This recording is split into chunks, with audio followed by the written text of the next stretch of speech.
Bienvenidos al primer video de esta semana donde veremos la relación entre inflación, tasa de interés líder y los impuestos.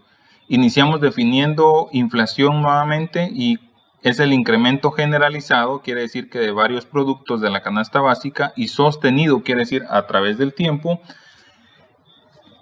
Algo importante que quiero marcar aquí es de que no siempre que se emite dinero repercute como inflación, porque si se emite dinero en un 10%, por ejemplo, en comparación a la masa monetaria que ya existe, y la producción incrementa en ese mismo porcentaje, entonces no va a haber inflación. La emisión monetaria no es mala.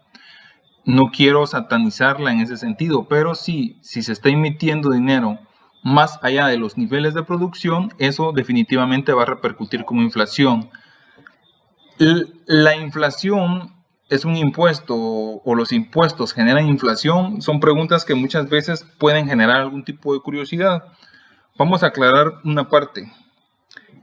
Los impuestos los vamos a definir como una transacción monetaria no voluntaria, o sea, no quieren dar ese dinero los ciudadanos al gobierno. Entonces, los impuestos, alguien puede decir, parece que es inflación porque al aplicar un impuesto, este repercute no sobre un producto, ¿verdad? Sino que, por ejemplo, el IVA repercute sobre todos los productos. Entonces, el impuesto cumple con la característica de que es un incremento generalizado, pero no cumple con la característica de sostenido en el tiempo. Entonces, el impuesto desde esa óptica no es o no genera inflación, ¿sí? Podría, como muchos dicen, no genera inflación en el largo plazo, pero en el instante sí. Entonces hay libros que dicen que los impuestos sí generan inflación y otros que dicen que no. Yo personalmente considero que el impuesto no genera inflación, aunque de un incremento generalizado, pero es solo un instante de tiempo. A diferencia del petróleo, que sí siempre está haciendo que los precios suban, y es sostenido en el tiempo, ¿verdad? Ahorita alguien puede decir, pero ¿qué pasa ahora que los precios del crudo bajaron? Los precios de los productos, si se dan cuenta, la tortilla se mantiene en todos los precios, ¿verdad? Entonces, se da ese fenómeno que cuando sube la gasolina, sube, por ejemplo, en el transporte público, el precio del pasaje, y cuando baja la gasolina, el precio del pasaje no fluctúa hacia abajo. Entonces, la gasolina siempre tiene ese fenómeno alcista, ¿verdad?, que genera inflación. Bueno, ya sabiendo que los impuestos no generan inflación, entonces ahora vamos a clarificar si la inflación es un impuesto o no. La inflación es un incremento generalizado de los precios. Entonces, si lo vemos desde otra óptica, es como un extra en ese precio, y ese extra pudiera verse como un impuesto. Entonces, concluimos que la inflación sí es un impuesto, inclusive en el ámbito económico financiero tiene un nombre y le llaman impuesto inflacionario, ¿verdad? Y en otras cuestiones también se maneja lo de señoriaje, que es como esa autoridad que tiene el Banco Central que emite la moneda, de tener ese poder en la mano, ¿verdad?, como si fuera el gran señor. Entonces, se ven muchas cosas en función de eso. Muchos lugares no emiten impuestos y no cambian los impuestos, pero están jugando mucho con la inflación y al final castigan al consumidor final, ¿verdad?, que repercute tal cual como lo hace un impuesto. Bueno, ya sabiendo estas dos partes, entonces solo básicamente me quedaría relacionar inflación con tasa de interés. Ya definimos inflación, definamos tasa de interés, y tasa de interés hace referencia al valor que tiene el dinero o bien a la rentabilidad de los ahorros. A mí me gusta particularmente definirlo más desde el sentido del valor que tiene el dinero. Recordemos que si uno tiene mucho, y eso lo dicen en microeconomía las curvas de indiferencia, si uno tiene mucho de un bien, tiende a valorarlo menos. Entonces, el dinero también tiende a ser un bien. Entonces, en ese sentido, nosotros vamos a decir que si hay mucho dinero, voy a hacer un poquito aquí de gráfico, si hay mucho dinero, entonces el dinero es más barato, ¿verdad? Entonces, y la tasa de interés es el precio, en otras palabras, el precio del dinero. Entonces, el precio de un producto, si hay mucho producto, el precio baja, ¿verdad? Si hay mucho tomate, el precio va a bajar. Si hay mucho dinero, el precio de ese dinero, que es la tasa de interés, va a bajar. Entonces, si me permiten, voy a ver si hago un gráfico por aquí.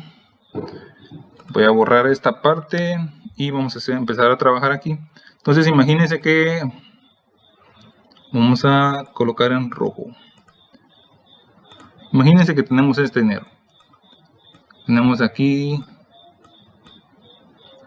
4 unidades de dinero y eso nos da una tasa de interés del 3%. Supongamos que se emite más dinero. Si se emite más dinero, entonces como se emitió el doble de dinero, entonces la gente, ya vimos el mecanismo de transmisión de todo esto, entonces la gente tiende a adquirir préstamos que más caros o más baratos. En este sentido ya sabemos que hay más de un producto, el producto es más barato, entonces la tasa aquí vendría siendo de 1%.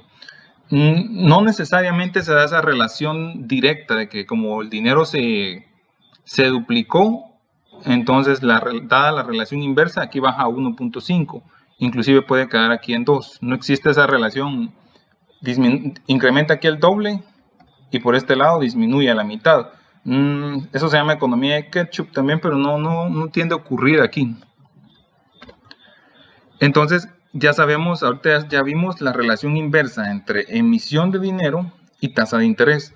Ahora, con otro color, con azul, vamos a empezar a incorporar ya el efecto inflación. Alguien puede decir, esto está pareciendo ya mucho una clase de economía, pero si se dan cuenta, las decisiones financieras se rigen dentro del ambiente económico.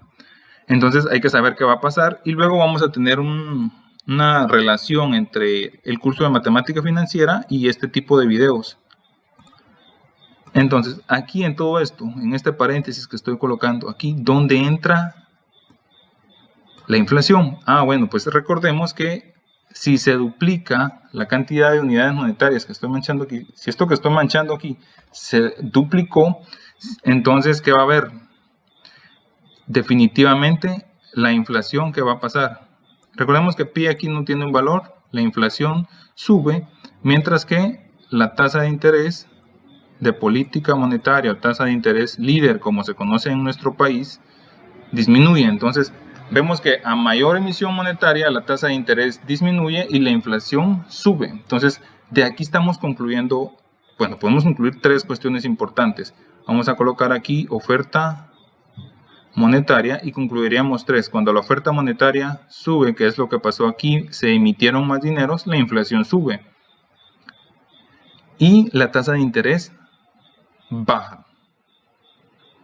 Esto ocurre en un escenario en el que la producción no está cambiando. ¿Sí? Aquí se mantiene la producción constante porque si crece la producción, entonces la oferta monetaria se distribuye sobre esa nueva producción, no hay inflación y la tasa de interés no se ve afectada en gran proporción, ¿verdad? Entonces habría ese cambio. Básicamente este es el objetivo del video, hacer una relación entre estos 3 elementos y incorporando el impuesto, ¿verdad? Porque a veces se genera ese tipo de dudas.